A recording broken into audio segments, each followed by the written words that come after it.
Okay, I'm gonna try to, okay, perfect. Okay, bye. I'm unmuted now. Is Hi, that you, everybody. Barb? Is that you, Barb? Yeah, I'm here. Sorry, everyone. We had two screens going and one volume wasn't working and one slide wasn't working. Anyways, we're here.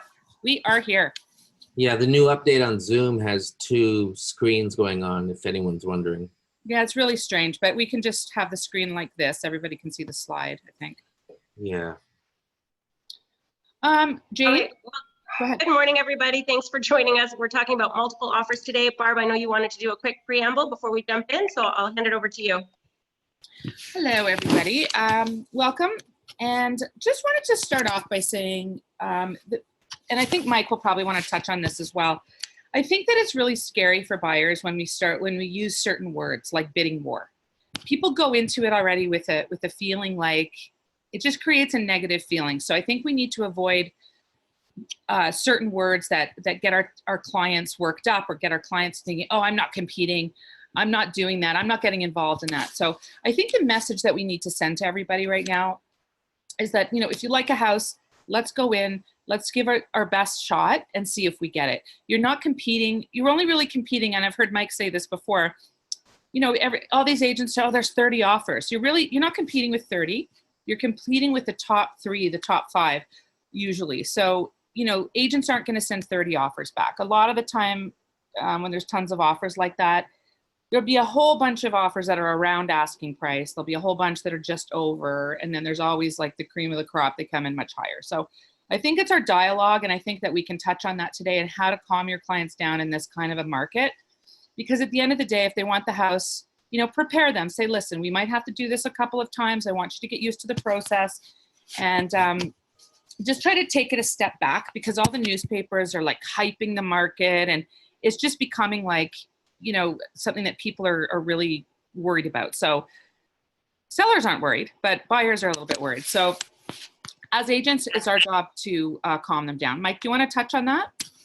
Yeah, exactly it. I was telling Barb, we were talking back and forth with a couple of agents and, you know, I'm not painting a broad brush here that all agents don't know how to do a multiple offer.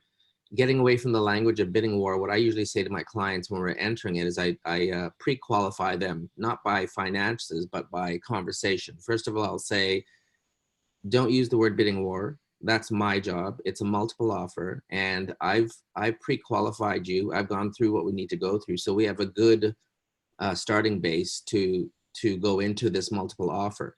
They are not to be concerned or worried because again, they're going to be anyways. The people will be disappointed if they don't get it. But if you play your cards right, as Barb and Jane, I'm sure will mention, you will go in there strong. So you should already have your clients positioned in a way that they know that the market, like in Toronto, if the listing agent has listed the property for the correct amount, the comparable amount, you can automatically add about 10% to that. So if a property is worth 1.5 million, you know that this is going to have to come up with about $140,000 to $150,000.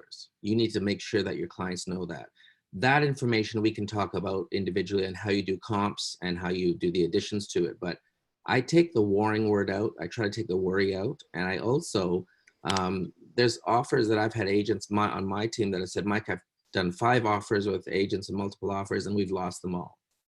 Well, when I sit back and talk with them, I do a role play and I find out that 9 times out of 10, they're using some different language that doesn't really ensure confidence in their clients. And remember, a multiple offer is not, it's also, the word multiple doesn't just mean your clients, it means the agent and their clients. So just a quick hint. One quick example, Jane and Barb, if you don't mind, and I've told you this, and so you're probably going to be bored and fall asleep, but what I do is if it's not a condo and it's a house, I will actually get there about a half an hour to 45 minutes earlier, and I'll have my hotspot and I'll be doing my work, but I just happen to arrive there early because the clients are more than likely leaving their home at that time. They're packing their baby into the back seat or whatever it is. I will get out of my car and introduce myself as the agent. This is the part of the multiple that a lot of people don't get. And as I chat them up, I ask them why they're moving, what's going on. We get really friendly and oh goodness, guess who drives up? My clients. So now I've got the actual selling people, the people that are selling, and my clients, and I introduce them. Well, you can all imagine what that does to the situation. It actually makes them remember the people. It gets them to be friendly. And lastly, I also make friends with the agent. And I know we all know this, but do we practice it? And do we have our skill sets? Because believe it or not, as Barb had mentioned, you may have 15 offers, 20 offers. People go, oh my God, there's 15, I think 20 we offers. lost you, Mike. Oh, can you hear me now? Yes. Okay. How much did you get of that long-winded? I can still hear you. Okay. So everyone, what I'm trying to say quickly is those 15, like Barb had said, really, most agents, again, that's why we're having this talk today. Most agents don't know how to do and present a multiple offer, or they don't have their clients pre-qualified. So 80% of those offers, the ones that I have, like the last 4 multiple offers I've had, I won. And the reason I won is not because I'm fantastic, is because first of all, look at the statistics. 80% of the multiple offers, they don't have them pre-qualified, they don't have the money, they haven't educated, they haven't made friends with. So you wipe them right off. You're really only dealing, like Barb said, with 3 to 4 other offers. In that particular case, you have a larger winning hole that you can get into, a window you can get into. So that's all I wanted to say about, the pre-qualifying doesn't just mean financial. It also means, are you pre-qualifying your clients to prep them for the multiple offer? There's my long story. Yes. Thanks, Mike. Hey, Jane, give me just one more second. So just to Sure. also comment on what Mike just said. So we also had a client once, one of our agents, the client was a baker. She loved baking. She was on one of those baking shows, The Great Canadian Baker, I think. They actually baked for the seller. They baked scones, brought the scones, and actually ended up getting a second round, even though the offer was lower than the others. So the actual seller was a baker themselves, and the agent got to know that because she met them on the showing. So the littlest thing, because selling a house, for not everybody, but some sellers, you don't know the seller. They could be really emotional about it. They could want someone who really loves their home to buy it. So sometimes the money isn't always the number one. It's also, like, I've seen things go over, by sell for less because somebody didn't want their house torn down. There's many different situations that happen, but another situation I heard about yesterday with one of our Himanshu, everybody knows Himanshu or heard his name in the office, I think. He went in at, I forget the price, I think it was $360 or something. And the listing agent disclosed, I have my own offer, blah, blah, blah. At the end of the day, the listing agent double-ended it, didn't give anybody a chance to go back, and double-ended it for $500 more than Himanshu's offer. So that's a situation that's a problem when I hear that, because a listing agent should be, if they have their own offer, giving other people an opportunity so it doesn't seem unfair. It's really up to the seller though. But anybody who's experiencing, this is how I want to just leave my point. If anybody's experiencing trouble with a listing agent, trouble reaching them, trying to get in front of them, trying to get information, you need to be aggressive. Don't expect a listing agent to come after you and to ask you and to let you know. You need to be proactive. There's a lot of them out there who are not professional and who are not running things properly. So you need to do that for your client. And at the end of the day, some clients will push hard. Some of them need that extra, they need to lose out on a house before they realize. And we just need to keep people calm and moving forward. And that's really what today is about. And try different techniques. So sorry, I just want to add to that, if you don't mind, Barb. There was a comment, it kind of goes in line with what you're talking about agents. It's about the unseen offers. Someone on the panel, or not on the panel, in the group had said that most submissions are now done by email. And yeah, that's true. They are done by email, but it doesn't stop you from getting the relationship. And I know you probably know that, the person that put that comment, it said most of the offer submissions are requested by the email and not in person. So what are your thoughts? Because I know what I would do, but what are your thoughts? And this is as a rhetorical question, but what are your thoughts on trying to get to know that agent and their clients? Well, here's my answer to that. About 75% of the multiple offers I do are by email, but I live in the GTA, Toronto area, and most of them are in person. However, here's the point. What you do is you still call the agent. Hi, It's Michael calling from Zolo.ca. Thank you so much for entertaining my offer. My clients will be putting an offer in and will be participating, and we're coming in strong. And the agent will perk up if they're a good agent and listen to that. And then you'll start talking to the agent about other things. I know this isn't in everyone's repertoire, but what I do is I'll just say, so how long have you known your clients for? And they'll say, oh, they're brand new clients. They're really nice. And they start talking about their clients. Before you know it, they start telling you more and more about their clients, which will give you more information to actually talk back to the agent saying, oh my gosh, well, my clients are from Oakville. They're moving here for work. They're such a sweet couple. They have a newborn baby. I'm telling them all this stuff, not real private stuff, but you're now starting to get a rapport with the agent via voice. Where you can, and what I do is I will always say to the agent, would you mind if I presented the offer in person? And you change the whole topic right away. And the agents, 99% of the agents will say, yeah, sure, if you don't mind driving out. No, I'll have my clients in the car with me. And I just beat all the other agents that are going by email. So that's how you can kind of overcome that. Now, easy for me to say because I've been in real estate and I've done this and I work in a very competitive market. Well, we all do, but Toronto, as you know, downtown Toronto, you are going to get 15 offers and at least 10 of them will be real. So you need to give every edge you can to get in there. So if that means it's a snowy night, which I've done, it's a snowy night, I'll get my clients in the car, I'll pick them up, have them in the back seat, I'll have coffees ready for them, and I drive to the property and I knock on the door and I present the offer. Then the clients in one particular case actually said, do you mind introducing us to your clients? I said, not at all. So I brought the clients and they got to know each other. And Barb is right. There were other offers that were more like $5,000 more. I found out afterwards, the agent told me $5,000 more. They accepted our offer because we made the effort to come in, and those particular clients loved the couple they met and also the effort that we made. And you have to present your offer professionally, all in order, so that they're not second guessing. And have your computer ready for your hotspot for Authenticign, or if you're doing it live, have your pen and paper ready so they can scratch things out so things look neat. End of point. Yeah, so Great. Jane, go Thanks. ahead. I just want to let everyone know, if you want to type in your questions and your comments, please type them into the chat also, or into the question asking section, and we'll deal with them all towards the end. I just want, Jane has an amazing story right now that everyone needs to listen to, and it just kind of lends itself to what we're saying. There's all kinds of different ways to be creative, to stand out and be unique in a market like this. And that's Thanks, Barb. So go ahead, Yeah. and all questions we'll do at the end. Okay, yeah, great. Thanks, guys. So yeah, the offer that we're going to be discussing today, or the example that we'll be using, is an offer that was presented electronically. The seller in this particular case was not allowing people to present in person, so everything was emailed. And this particular example is actually for Zolo clients who were first-time home buyers, and so they weren't comfortable submitting a firm offer. They did have a pre-approval letter, but they didn't have their financing confirmed. So they wanted to go in with financing condition. They also wanted an inspection, and they also wanted time to review the status certificate. So every single condition was in there.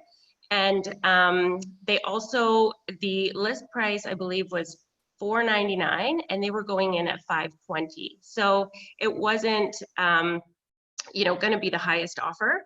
So they had some hurdles in front of them. So we had to be creative in coming up with some solutions for them to be even considered. So that's what we're going to talk about today. Let me just see if I can transition through these slides. I think that's what we were having issues with. So yeah, so we're going to be talking about mostly representing buyers. We'll talk a little bit at the end about representing sellers in multiple offers. We'll talk about disclosures and all of that, but for now we're just focusing on representing buyers. And first and foremost, how to prepare your clients. So first of all, a question that comes up quite often is, how do we even know if we're going to end up in multiple offer situations? And right now, it is quite evident. People are listing properties for, you know, the magic number of $4.99, $5.99, $9.99, and then you'll see right there in the remarks that offers, if any, will be reviewed on a certain day and time. So right away, you know that you're going to be walking into a multiple offer situation. So you definitely want to be letting your clients know that.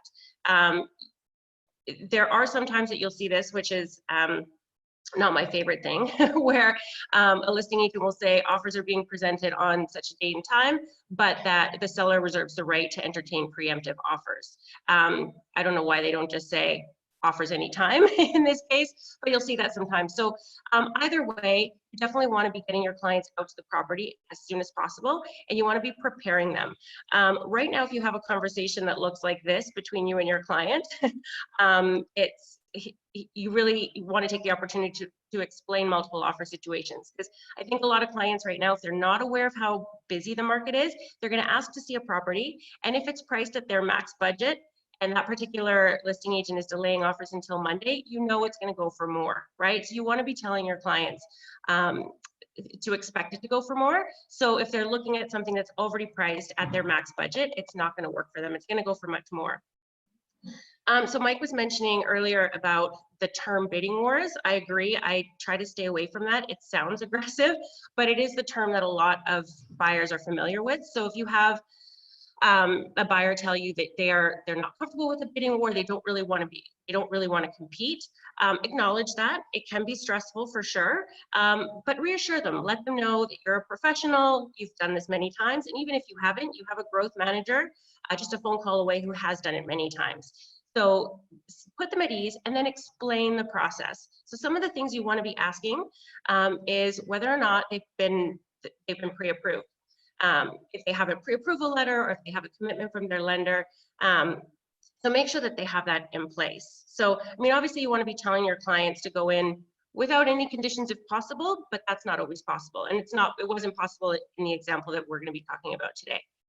So ask them if they've been pre-approved, ask them if they have their deposit ready, because one of the things that you know, might help your offer is to submit it, if you do have to submit it electronically, to submit it with a photograph of the bank draft. So you're delivering it herewith as opposed to upon acceptance. So ask them if they have that available, because that's something that you can use to get your offer you know, accepted. And then ask them if they need any conditions. So again, ideally they don't, but in some cases they may want to go in with financing. And sometimes, as is the example that we're talking about today, they also wanted to do an inspection. And then ask them if they're flexible with the closing date. Ideally, you want to give the sellers their desired closing date. So if you have clients who are flexible, then great. Call the listing agent and find out when the sellers prefer to close, and give that to them if you can. So those are a couple of things that you should be talking to your clients about to get the ball rolling. Anything on that, guys, that you want to contribute? No, agree. Before we jump in? Awesome. Yeah, Okay. no, I agree. Totally agree. Excellent. Great. So let's talk about preparing the offer. Obviously, you want to have a strategy. So this is going to change if you have a client who is willing to go in firm versus somebody who needs all of the conditions. So whatever it is, call your growth manager and talk to them about how to best position your offer. And as I said, we're obviously going to share some ideas here, some that have worked. The major terms that you're going to want to discuss with your offer is putting in the purchase price, of course. So discussing that with your clients, finding out you know, what they're comfortable going in at. So again, the example that we're using here, the list price was $4.99, and the clients didn't want to go crazy. They wanted to offer slightly higher at $5.20. So that was what they were comfortable with.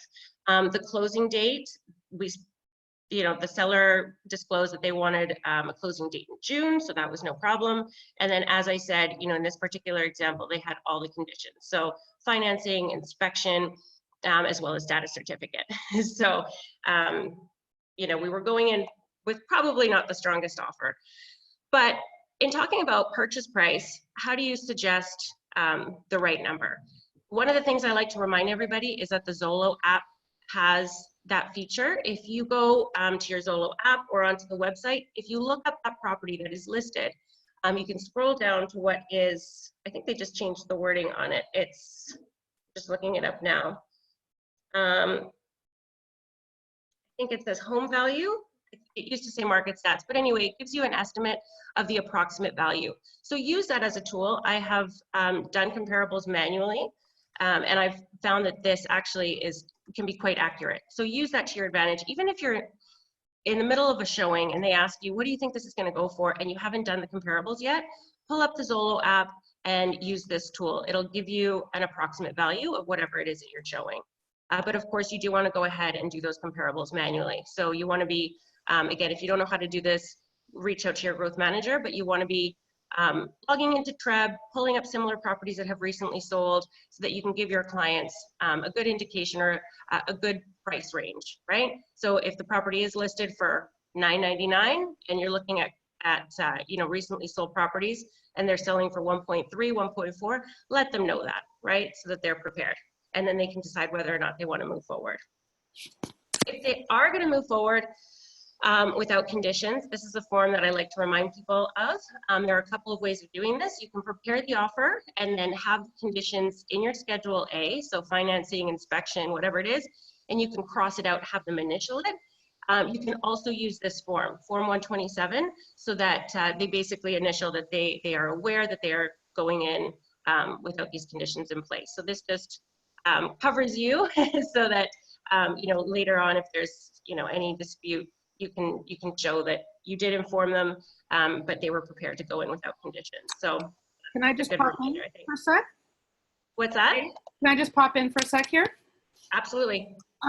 So on the point of pricing, one of the things, obviously, as Jane described, do your comparables, and really what I'm seeing a lot happen right now in the last, I don't know, just to speak about what's happening currently, I think once I check in with a lot of the agents on my team, they'll be like, oh, I did an offer, but I lost it. So, but I didn't hear from them first, right? So a lot of agents will go ahead and put an offer in, but not really, not call their growth manager. And I'm not saying you guys can't just go ahead and do it on your own, because a lot of agents can. But I think it's always good to run it by your manager first if you know that there's a property that's going to have a bidding war, because, we've all been in situations. I've been in probably, almost every scenario you can possibly think of. So, it's always good to bounce these situations off of your manager. And when it comes to pricing, what I always like to do is, if a client is like, oh, well, I don't want to pay that much, and I don't want to pay over 600, and I don't want to go back higher, and I want to go in with my best, like, people start to get nervous. Again, it's the anxiety. I always like to, first of all, you've got to find out how many offers are coming in. Okay. And that's number one. So until you can determine with a client a week before roughly what the value is of this property. But then you're going to have your emotional buyers, which I heard Mike do a great piece on that the other day with one of his agents. You've got to find out at the end of the day what your client's willing to pay, but say to them, listen, we don't have to decide right now. Okay, let's decide what we're going to go in with when we have a better idea of what we're dealing with. And leave it kind of open-ended. Don't let people think they have to decide right now. And if someone says, well, I'm going in with my best, I'm not coming back, just say, listen, let's just stay on track. We don't even know if we're going to get a second chance right now. So let's focus on what we have to do to get the second chance. We can talk about price then, so don't corner them into paying so much right away. It's a process with a bidding war, or sorry, see, I just used bidding war, multiple offer. You've got to prepare them to maybe go up incrementally, but don't put a certain number on them to make them feel like, oh no, I'm not coming back. We don't have to decide right now. Let's see what happens. Let's see what the agent says. Okay, so always give them, that comfort where they don't have to make a decision right this second. I don't know if that makes sense, but go ahead. Yeah, absolutely. Yeah, so once you have talked about price, you've given them a price range, like Barb said, go in with whatever they're comfortable and then see what happens, right? See how many other offers are going to be presented. Maybe they're expecting multiples, but it doesn't happen. I doubt that will be the case right now, just because everything is so busy. So do prepare your clients. So one of the things I want to mention here is how to set your offer apart. So one thing that you can ask your clients for is an introduction letter. Maybe I always like to sort of introduce my clients in that offer email that I send to the listing agent. It's nice to hear from your clients personally what it is they loved about the home. You know, I think in this example, they did prepare an introduction letter with their family photo. And, you know, they said in that letter that they had, you know, grown up in the same neighborhood, that they were, you know, expecting a baby, they, you know, due in August. So they really painted this picture of, you know, wanting to raise their new family in the same area that they had grown up in. So it was really personal. And, you know, sometimes you don't know all those details until they prepare a letter like that, right? So asking them for an introduction letter goes a long way with a family photo. Again, back to Barb's example about the baker. You know, you never know who the sellers are. You never know what's going to resonate with them, right? What they're going to find in common with that buyer. And, you know, it may just be that the seller likes their situation. It reminds them of their situation when they first bought the property. And that may be why they select those people. It doesn't always have to be the highest price. But again, we're going to talk about how to work the price in there. So conditions, another thing that you might want to do is instead of going in for 5 days, maybe tighten that up a bit. Maybe, you know, remove the inspection clause in 2 days. Reach out to their mortgage broker if they do give you a pre-approval letter. Reach out to the mortgage broker, see like, would it be possible for you to confirm this in 3 days? If so, great, then you can tighten that up as well. Because I think typically people go in with conditions of 5 days. So if you can tighten that up, again, that kind of sets your offer apart from the others, right? So having that pre-approval letter, submitting that as well. And then if they do have to do a home inspection, scheduling it for the next day, right? So that it's ready to go. So it's not going to be, you know, 5 days, a week later before the sellers know whether or not this is going to firm up, right? So if you do have to go with conditions, trying to make it as tight as possible. And really the trick of all of this here, the thinking outside of the box is this particular situation, because they went in with 520, they did also offer an escalation clause. So let's talk about that. So what is an escalation clause? I don't know if you guys have heard about this or not, or if you've used it before, but it's also referred to as a trump clause. And it's a term that you can put in the buyer's offer. And it's designed to defeat competing offers by automatically increasing the purchase price by a preset amount. So for example, $1,000 or $2,000 over any competing offer. So the escalation clause will sometimes include a cap or an upper limit. So in other words, you might say the offer is $520 and $1,000 over any competing offer or any higher offer up to say 600,000, right? So that's up to you if you put the cap in there or not. But I'm going to share with you guys the actual wording. And I'm going to tell you as well here, it was done in an amendment. So, and I'll explain to you why in a minute. But basically the offer was prepared. You had the Schedule A with all of the conditions, financing, inspection, status certificate, as I said before. But attached to the agreement of purchase and sale was this amendment. And in the amendment was where the escalation clause was inserted. So basically, you know, you can see it here, during the irrevocable day and time that this offer remains open, if the seller receives another offer, so referred to as a competing offer, that is higher than this offer, then the buyer is willing to escalate his offer by $1,000 until such time as the buyer's offer exceeds the competing offer. So that's basically the wording. That's what was put in there. And then again, with this one here, you can put in the cap as well. So the buyer's offer shall not escalate beyond a total purchase price of whatever it is that they're comfortable spending on that property, right? If the buyer and seller agree on the total purchase price, they agree to execute the buyer's offer at such price. So let's talk about how that plays out, because the wording is one thing, but then how does it work, right? So if the seller receives 3 offers on their property, so for example, this one's listed for $599. Say they have 3 offers. Buyer number 1 is offering $600. Buyer number 2 is offering $625. But then you've got buyer number 3 who's offering $620 with an escalation clause of $1,000 over and above any competing offer, right? So if the seller decides to accept buyer number 3, then the way that the situation played out was that the listing agent called the buyer's agent to say that they were verbally accepting their offer at $626, right? So buyer number 3 had to go back revise the purchase price on the agreement of purchase and sale to 626, remove the amendment, and resubmit it to the seller, who then initialed the new change, the new price, and it was an accepted offer. So does that make sense? Question. Yeah. When you say amendment, so when the offer was submitted, you submitted an amendment Yes. as well? Yes. And then, Yeah. so they What is knew the that they could come back at us verbally with $1,000 over the other higher, the highest But the offer. amendment, sorry, the amendment, what are you inserting and what are you, so you're not deleting anything, you're just inserting? Inserting, yeah, Correct. so we inserted this The clause. So escalation. that's how this situation played out. Okay. Just because, you know, this is a bit of a controversial clause. Yes. You may come across a listing agent that doesn't want to accept an offer with a controversial with this clause, right? It happened to work in this situation, which is why we're sharing it with you guys. But the listing agent in this particular case, you wanted that amendment removed as if it was never part of the original agreement, but then just changed the price, and that was the accepted offer. So it was done as an amendment. Okay, so guys, the point on this that needs to be made, it's again, it's going to be up to, this isn't a clause you see often. It's going to be a clause, number one, it's going to get attention. So even if the listing agent says, sorry, you know, we're not dealing with escalation clauses, right? Because if every agent throws in an escalation clause, then you've got an issue, right? Or not necessarily. Some people might want to go 5,000 higher.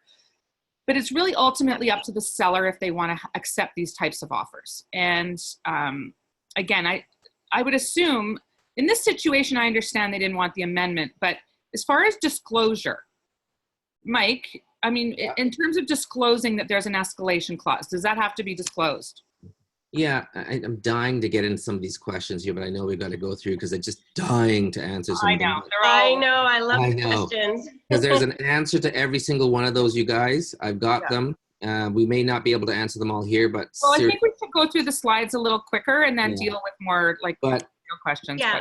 But the escalation clause, just quickly, I've used it in very rare occasions, but it is something that Jane brings up that is a really important thing because most people don't use it because most agents, I'm sorry to say this, but about a good 80% of the agents, I agree, do not know how to handle a multiple offer. And when I say not handle, all the ins and outs. This is just one of about 20 different ways, and we don't have time for that today. That's why you're gonna have to have talks with your growth manager, or we'll have another session of how to get a multiple offer through. So the amendment is something that is notified to the agent that you're selling the house to. The agent, buying, the agent is more than likely not even aware of that type of amendment. So education goes both ways. While you're telling them about the offer, you have to also tell them that, by the way, I'm adding an amendment. And what Jane said works perfectly. I've done it many times and no one else has done it in the offers and I've won my offers. But I don't do 1,000. Absolutely, and I'll share with you as well the email that was sent because it does highlight there that there's an escalation clause and there's even you know, a little bit of an explanation as to what the escalation clause is, just so that it doesn't get missed because it's not used often. It's likely that it's not going to be expected, right? So if you are going to try this, make sure that you are highlighting it in the email with your offer attached, that this is the purchase price, but we're willing to go $1,000 over and above any competing offer, right? So just highlight that so that it's not missed. And then, yeah, I know the questions are coming in, so that's great. I do want to say, I think one of the biggest questions or concerns is the listing agent going to be truthful and honest with me? Well, as realtors, we do have to be honest and truthful, and we have to disclose, you know, certain things. We have to, you know, we are held to a professional standard. So to lie about an offer would be against that. Right. So let me comment on that, guys.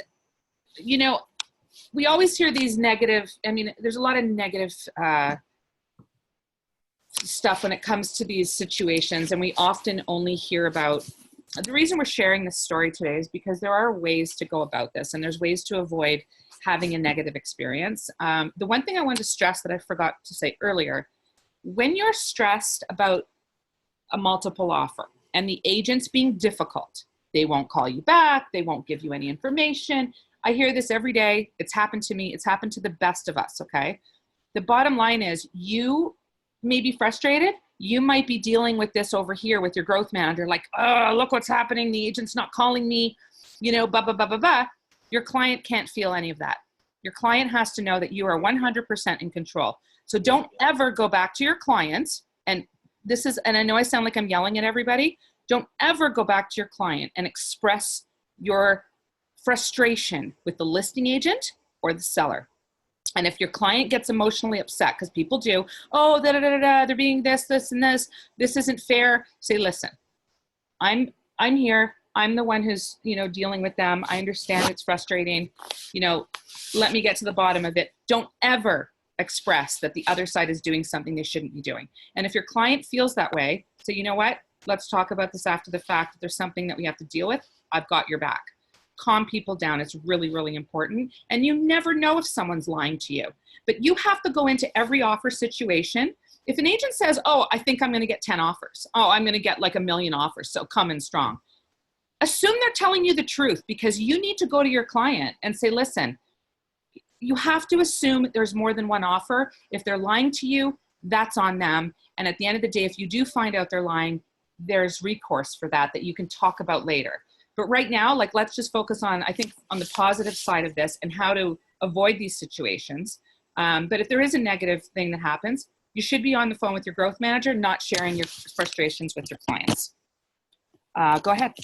Sorry. Yeah, absolutely. All right, so let's talk about submitting the offer. And like I said, I mean, we'll wrap this up so we can address your questions. Submitting the offer, I'm just going to jump right into, you know, a sample email. So, you know, when you're attaching your offer, again, you're not in person. I like to be detailed. Other agents may not. Other agents may just say, please see attached, and they attach the offer. But this is what worked in this situation, something similar to this, where the offer was attached to the email. There was a little bit of an introduction from the agent describing the clients. There was also the introduction letter that was attached with their pre-approval that was dated that day. And of course, because conditions were in there, you know, there was an explanation about that, right? What conditions and why? And I believe there was some discussion or some description in the original email just saying as well, because they're first-time home buyers, you know, they would feel most comfortable with these conditions, but they're prepared to remove them within 2 days. So, you know, you're introducing your clients, you're explaining where it is that they're coming from, right? So the summary in that email highlighted the purchase price, and here is, you know, where it was mentioned about that escalation clause, right? To increase their offer in increments of $1,000. So again, it's not going to be missed, right? It's right in the email. Here's what they're offering, but they're willing to go a little bit over. You know, this really, it's a great tactic for your buyers, because then they're not, you know, shooting a number in the dark, you know, and then potentially really grossly overpaying for a property. This is saying, you know, we're willing to compete, you know, and we're willing to do $1,000 over and above any competing offer. So have your deposit in there. I know one of the questions was, you know, how can we submit that herewith if it's not going to be potentially accepted? Well, the deposit stays in the buyer's possession, right? You're just asking them for a photograph of the bank draft so that you can attach that with the offer. But if the offer isn't accepted, the buyer still has that bank draft and just goes back to their bank and cancels it, right? But if the offer is accepted, it's ready to go. It'll be delivered, you know, the very next day, or, you know, if there's enough time in that day to drop it off, it's already ready. So just showing that they are, you know, ready to go and they're serious buyers. Give them the closing date that they want, and then again, if there are conditions, highlight that, and then maybe let them know we'll be able to fulfill this within 2 days or 3 days or whatever it is, right? So anyway, that's an example of an email that could go out, just really describing your clients. Again, if you're not able to go in person and have a face-to-face with the sellers or the listing agent about who your clients are, try to be descriptive in the email as much as possible. Anything on that, guys? Or should we just we address questions now? Yeah. We can leave representing sellers for another time, but basically, I guess, you know, if you are representing sellers in a multiple offer situation, so you have a listing where you're expecting a lot of offers, really the takeaway here that I just wanted to highlight was disclose, disclose, disclose, right? So letting every agent know how many offers you have as they come in, keeping everybody posted. You know, just letting them know as well if you have an offer, letting people know if commissions are changing. So you just really have to disclose everything that's basically happening when you're representing sellers. But I know, you know, let's focus on buyers and let's get to some of your questions. I think we should do another segment on that because there's a lot there. There's a lot, yeah. So I don't want to, run out of time. I know you guys have lots of questions, so let's get to that. Okay. Is anyone okay with me I'm going to barrel through. There's a whole bunch of questions here, Barb and just go. I'd like to just answer them all in one shot. So, guys, I hear you. I see all these questions. So I'm going to repeat the questions, and I'm going to all in one answer in like less than 5 minutes, give you the answer to them all. So the first one, listen to me, Mr. Cocky. Listen, everybody, this is the gold right here. Listen to Mike. No, I'm not. You know what, guys, please. Barb is so sweet to me. I'm a big mouth schnook, but you know what? I do deal with my clients in a very professional manner. Like Jane had said and Barb had said, I don't let them know anything that's going wrong. I just give them all the correct answers, but I make my relationships known to the agent and to the broker. One word on brokers and agents not getting back to you. My dad always said, once around and up. I have told many of my agents, if you are not getting an answer from the agent, the front desks of most brokerages are the fielding office. In other words, they field calls and they don't want it to go to the broker of records. If an agent isn't answering you, you have every right to call the broker desk and say, hi, it's Michael from Zolo. I'm trying to get a hold of Barb Funt, but she's not returning my calls. Can I please speak to the broker of records? What happens at that particular point in time, all front desk people are told by the broker of records, you do not let any calls come through to me, you handle it. So guess what the agent, the front desk will do? You know what? Certainly, Michael, I'm so sorry. Let me see if I can page them right now. You will get an answer within 3 minutes, guaranteed, because they do not want to go to the broker of records, unless it's a terrible broker. And I know there's some brokerages that are terrible. So that's one way of getting to the agent to get your answers answered. But here's some questions that you had. So one of them was most, here, I just want to see here. Here's most of offer submissions are requested by email and not in person. We addressed this one. You can circumvent that by quickly calling the agent and asking them. There's nothing wrong with asking them if you can submit it in person.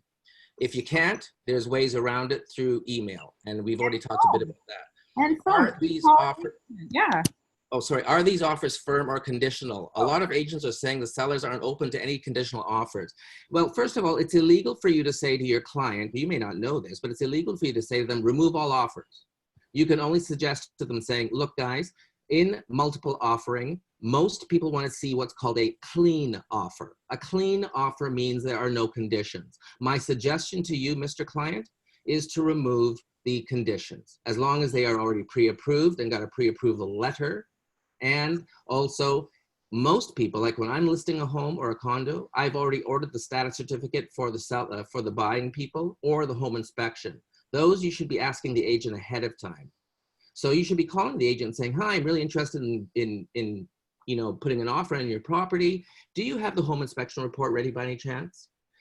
That you want to get to the lawyer. So make sure you're lawyered up. But the whole point is you're going in as clean as possible. And that means with no conditions. But by no means do you force your clients to do that. That's one thing. And if there's any other questions on the comments, let me know. I'm just going to go through this here. How can a client have a deposit ready in the name of the seller without knowing if their offer is accepted? Well, I got this lesson taught to me years ago when I actually said, well, why would I get a deposit check ready when it's not even an offer? And the agent friend of mine, we were both at the same brokerage, says, Mike, it's $7. Get the damn deposit done. Take a picture of it. If they want this place, $7 is not anywhere near $1.5 million. So you get the deposit, and even if you lose the offer, they can go back to the bank and cancel the bank draft. And yes, they've paid $7, but you've trained your clients to make sure that, hey, it's a little bit of money. If you want me to, I'll spend the money on your bank draft. I'll reimburse you the $7. Mike, quick thing on that with deposits, guys. I've been in situations where I'm on the other side, a listing agent, and I'm not going to talk about listings right now, but when people brought offers, there was like, I think this one situation, there was 17 offers. The one we wanted, my client wanted, was 30 grand higher than the next one. They had no check. So I called that agent in and I said, everyone else has a check except for you. If you can't produce a check in the next 15 minutes, you're not getting the house. They went to the bank and produced a check. So they almost lost the property over a check, and my client was willing to walk away with $30,000 less because there was no check in hand. Go ahead, Mike. Okay, and the next one is, thanks, Barb. Next one is, there's a comment saying in that it was a continuation. In that situation, it was luck because of the good seller, because most people are only looking for the highest. In one of the recent multiple offers, we offered 100K over asking, but they sold for 150 more, and they just don't care. They want the highest price. Well, guess what? You're right. We all want the highest price. Now, I just happened to be brought up by a father that said, don't be greedy. So I actually train my listing clients not to be greedy and get a good price, a fair price, and a high price. But that's not the way the world operates. We know that. So I don't mean to be rude to this person, but you know what? Boo-hoo. It's $150,000 over because guess what? The market is demanding that. So as an agent, you should know where the benchmark is. And that's why comparables, HPI, which is House Pricing Index, as well as TREB year-over-year market stats. And the last one, which we all hate, is what's called the emo buyer, the emotional buyer. If you add all of those together and you do your homework properly, you'll know where the price ends. Look, I'm not bragging, but I win nearly every one of my multiple offers I go into. And the reason I do is because I lawyer up, I finance up, and I have the pricing ready. And I schmooze the hell out of the agents. So I know that this house that was supposed to go $100,000 over asking, I know when there's offers, and there's another question to this that I'll answer. There's other offers that are in that I know will probably be close, if not more so. So I'll go in and I'll say to my clients, we are going in strong. But Mike, what if I pay $40,000 more? I'll say, do you want the house or do you not? So that leads me to the next question is, how do you know that agents are being honest about the offer prices? They could just go over your maximum price with an escalation clause. Forget the escalation clause for a minute and go back to what Jane was saying. There's a form called an 801. A lot of us know what that functionality is. The 801 was actually started about 5 years ago. The reason being is because a lot of agents would say, yeah, I've got 5 offers already, and they're lying. They're trying to get you to sell more. So here's a couple of things. 801 has to be filled out and registered. So what you do is, if the offered time, you have to register by 5 p.m. Never register at 5 p.m. Register at 5:15 to 5:20. They'll still accept your offer. Then they'll say they're reviewing offers at 7 o'clock. If you offer at 5:15, at 5:05 to 5:10, you call the broker and say how many offers are registered. That's the 801. That's the legal piece that the agent has to do. Then, because the agent may not be on top of everything, you call the agent. So you've called the brokerage and they said, yeah, there's 6 offers registered, Michael. Thank you very much, I appreciate that. Now I call the agent, which has happened to me. Hi agent, I just called your office not called your office. I'm just asking you how many offers are registered. Oh, I have 10 registered. Oh, I just called your office and they said they have 8 registered. Oh, I didn't put the other 2 in. I'm so sorry. Okay, if you wouldn't mind putting those 2 in, and I'll call your office back to confirm. That's how you make sure they're honest and upfront. Because if you want to deal with it, when you're a businessman, you're a businessman. You have to deal business to business. Do not try to lie, because the 801 is a requirement from REBA, which is now Trudy, the Trust Securities Act. It's catching up on these types of people that aren't filling in the 801s correctly. So a lot of people are wondering, how do I know that they're being honest with me? You don't. That's why the 801 is there, is to make sure at least you know how many offers you're competing against. Now, another question, which I'm probably skipping by stuff and people probably have questions. Someone said, yay, Mike. Thanks, Umar. I appreciate that. I just got a big mouth. One person said, I had an offer fall through last minute because the listing agent wasn't presenting the offer. The listing agent wasn't presenting the offer, no offer date. And 1 minute before our offer expired, another offer came in and they accepted. Agents are doing shady things all the time that we don't know. So if I'm getting this question correctly, you're saying that the offer fell through because the agent accepted another offer last minute and didn't, I'm just not too clear on this one. Here, an overall piece of this is agents are people. And yes, there are a few agents out there that are doing shady things. But shady also turns into legal when it comes to TREB. So again, I'll go back to my point. Call the broker office a couple of minutes after the actual registration date and ask how many offers are registered. That'll give you an idea. Then call the agent, but don't tell them you call the brokerage, and ask them, see if there's a differential between how many offers they say they've got and what they do have. If you, I'm really not understanding the question too much, but it fell through the last minute because the listing agent wasn't presenting the offer. So if that person can just maybe clarify that piece a little bit, that might help me answer it. But overall, here, another question is, you still don't know the prices to the offers. So how do you work the escalation clause? Well, first of all, the escalation clause is not knowing what the price is. You're correct. But what Jane had said earlier is you have already predetermined a cap on the pricing. So let's just say a house is listed for 1.2 million. You've done your comps and your homework, and you know with the emo and downtown Toronto, it's probably going to come in at $300,000 higher. So it's going to come in at $1.5 million. You go to your clients and say, it's probably going to go at 1.5. So I'm going to say, are you okay with that? Yes, I am, Michael. What I'm also going to do, Mr. Client, is I'm going to put an escalation clause in that it goes to 1.5. But if there's any other offers for the escalation clause, we will go an extra $5,000 higher. So you don't have to be in the unknown here. You really have to understand what the pricing will be, determine that.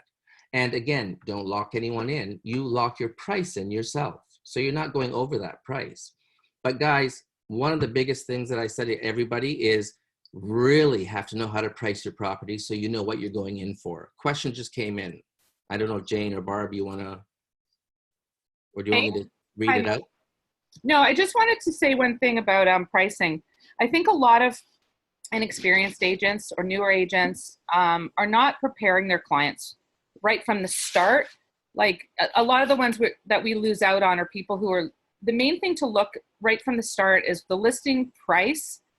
If you know it's going to go a lot higher, that's where you need to steer the client to a lower end price bracket. So if you're just going to start showing homes to someone who's buying for 600, and then there's a bidding war, but you know the person can spend 600. So if you have to know your market, where that house is, and you have to know what your client's basic price bracket is before you even show them the property. I think we're going into multiple offers on a $300,000 condo that's worth 400. And I think that's where we're losing a lot. So I really think every agent should call their manager and have a real conversation about how to go forward with an offer a week before. Not a day before, not the night of. You got it on this right now. It's so important. Sorry. Yep, go ahead, Mike. Sorry. The last question that the person added, which is good questions, by the way. The last part of the question, and with the escalation clause, how do you know that the agent won't just go to your max price? Well, they won't, because there's other biddings in there, and you're not necessarily putting in your max price. You're putting in a strong offer. There are two differentials on that. Now, in the Toronto area, and now it's spreading to Mississauga, sorry, and all the other places. I always told my kids it was Mrs. Sausage. When you're putting your pricing in, you got two decisions to make. If you're in a competitive market, like I just bought a house in Leslieville. I have another house in Leslieville, and I use it as an Airbnb. The house was listed. It's a semi-detached home, and the listing price is $1.6 million. So to answer your question on how do you know that you won't go to the max price? Well, sometimes you just have to go right there. So I actually went in on the max price, but I went $250,000 higher right away because I knew I had another $50,000 to $75,000 to play with. So I went in not just on the high end, but on the super strong high end. And funny enough, they came back to me and said, you are the highest offer thus far. They actually said that to me. You are the highest offer thus far. Let us just let the other people know what, if they can be warmer or colder or whatever. Well, guess what? It came back and someone matched my price. So I said, I'll give you another 15 because I could afford it. So your question about what the agent will just go with the max. Well, not necessarily, because it's your game you're playing with them. And I hate to say game, but it is a war, even though we don't want to say it. So you go in with the strongest price. Now, if you're in Barrie and they happen to have a multiple offer, you're going to treat this completely different. You're not going to, if a house is selling for $450,000 and you've done your comps and you know the house should be selling for 500, I put 510 in. That's not as strong as it is in Toronto. If you have a condo in Toronto on Charles Street, it's a 1-bedroom plus den, and it's being listed for $599. Well, I know off the top of my head right away, that's going to go for $690 to $710. I will go in at $700 right away, regardless of what the agent is thinking or doing. I don't care what they think or do. I go in at the price that I think it's worth, and I know I'll win it with.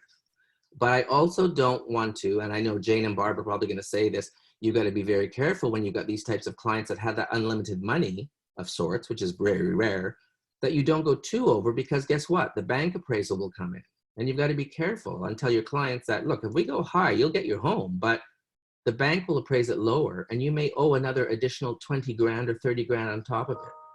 So like Barb said, it's a really great idea to talk to your growth manager one-on-one, you know, or talk to, I'm not saying to call Jane and overwhelm her or call other people, but talk to your growth manager about strategies. This is really what it's all about. There's some really good questions. Okay, did I get them? Or was there more questions that happened while I was going on my tirade? Because we're at 12:06. There's one here saying, is it not better to go with the max price rather than doing the escalation clause? Every situation is different, guys. It depends on your client. It depends on the seller. And a big thing, it depends on how the listing agent will be doing the offers. You might put an escalation clause and the listing agent might say, sorry, I'm not accepting this. The seller doesn't want to deal with that. And it's their choice. So it might not work. It might work. Every situation is absolutely different. Every seller is different. This is why the conversations are so important. You cannot generalize. You cannot assume every agent's lying to you.